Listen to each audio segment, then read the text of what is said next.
Out.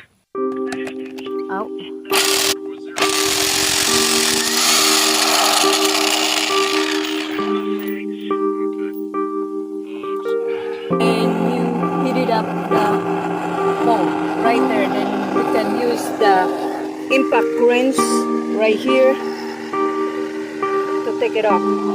But you got to be careful because look at this. It's on fire already. It's very, very hot. So don't touch anything or wear gloves. Okay? And now you can take it off. Okay, see that? Right there. Don't touch anything.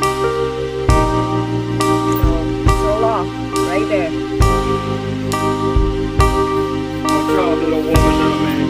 Okay. So you get to. Okay, right there.